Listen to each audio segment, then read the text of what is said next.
Perkenalkan, nama saya Devkan Pandawani. Perkenalkan, saya Galiza Salomanair. Saya Tiara Kamelia. Saya Aurelia Zalsa. Saya Muhammad Alias Subramawisi. Di sini kami akan mempresentasikan tentang peran KPK dalam memberantas korupsi.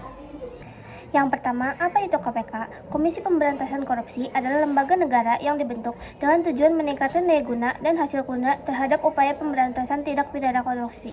KPK bersifat independen dan bebas dari pengaruh kekuasaan manapun dalam melaksanakan tugas dan wewenangnya. Yang kedua, kapan KPK dibentuk? Komisi Pemberantasan Korupsi dibentuk pada tahun 2002 oleh Presiden Megawati Soekarno Putri. Tujuannya untuk menangani korupsi yang dianggap tidak bisa ditangani oleh institusi kejaksaan dan kepolisian. Mengapa korupsi masih marak terjadi di Indonesia? Teori Ghosn untuk menjelaskan faktor penyebab korupsi.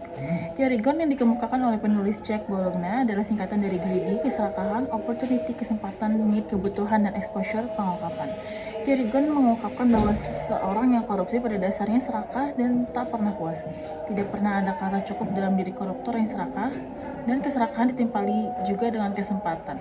Maka akan menjadi katalisator terjadinya tindak pidana korupsi setelah serakah dan adanya kesempatan. Seseorang beresiko melakukan korupsi jika ada gaya hidup atau kebutuhan yang berlebihan, serta pengungkapan atau penindakan atas pelaku yang tidak mampu menimbulkan efek jerah.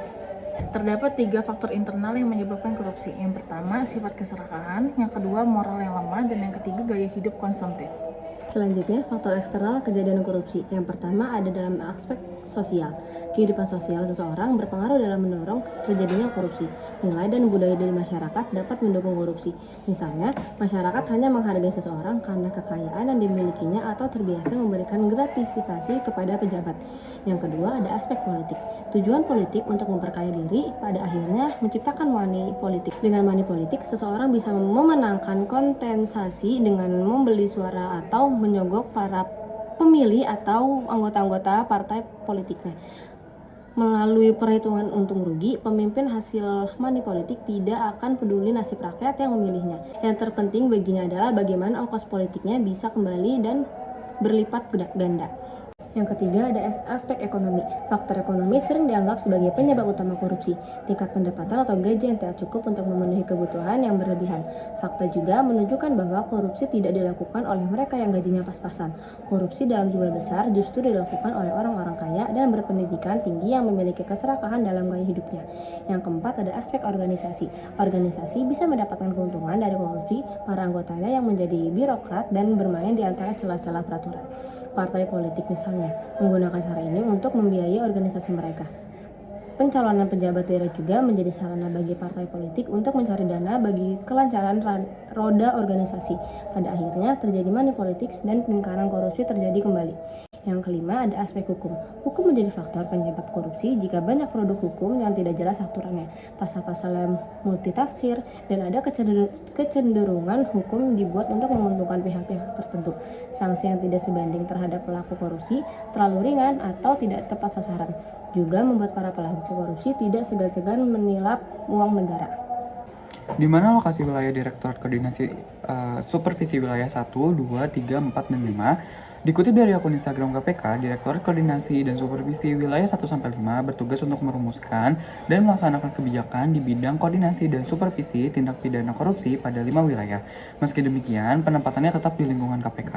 Adapun wilayah yang pertama yaitu adalah Nangro Aceh Darussalam, Sumatera Utara, Sumatera Barat, Riau, Kepulauan Riau, Jambi, dan juga Bengkulu. Wilayah yang kedua ada Sumatera Selatan, Lampung, Kepulauan Bangka Belitung, Banten, DKI Jakarta, dan juga Jawa Barat. Wilayah yang ketiga ada Kalimantan Barat, Kalimantan Tengah, Kalimantan Selatan, Jawa Tengah, Daerah Istimewa Yogyakarta, dan juga Jawa Timur. Wilayah yang keempat ada Kalimantan Timur, Kalimantan Utara, Sulawesi Utara, Gorontalo, Sulawesi Barat, Sulawesi Selatan, Sulawesi Tengah, dan juga Sulawesi Tenggara. Dan untuk wilayah yang kelima itu ada Bali, Nusa Tenggara Barat, Nusa Tenggara Timur, Maluku, Maluku Utara, Papua, dan juga Papua Barat. Selanjutnya, bagaimana strategi yang harus dilakukan KPK dalam memberantas korupsi? Yang pertama yaitu strategi represif, yaitu strategi penindak tindak pidana korupsi di mana seseorang diadukan, diselidiki, dituntut, dan dieksekusi berdasarkan saksi-saksi dan alat bukti yang kuat. Selanjutnya, strategi perbaikan sistem, dilakukan untuk mengurangi potensi korupsi. Caranya dengan kajian sistem penataan layanan publik melalui koordinasi atau supervisi, pencegahan, serta transparansi penyelenggara negara, seperti monitoring dan evaluasi. Selanjutnya yaitu strategi edukasi dan penyesuaian. Strategi edukasi dan kampanye merupakan bagian dari upaya pencegahan yang memiliki peran strategis dalam pemberantasan korupsi. Melalui strategi ini akan dibangun perilaku dan budaya anti korupsi. Edukasi dilakukan pada segenap lapisan masyarakat sejak usia dini. Cukup sekian presentasi dari kelompok kami, kurang lebih mohon maaf. Wassalamualaikum warahmatullahi wabarakatuh.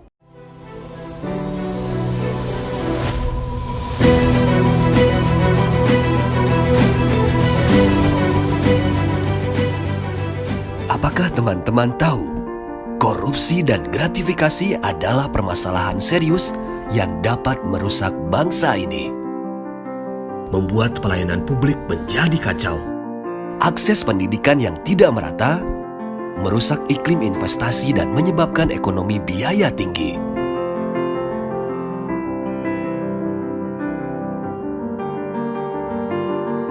Menyebabkan diskriminasi dalam berkarir dan sulitnya mengejar prestasi di kancah dunia.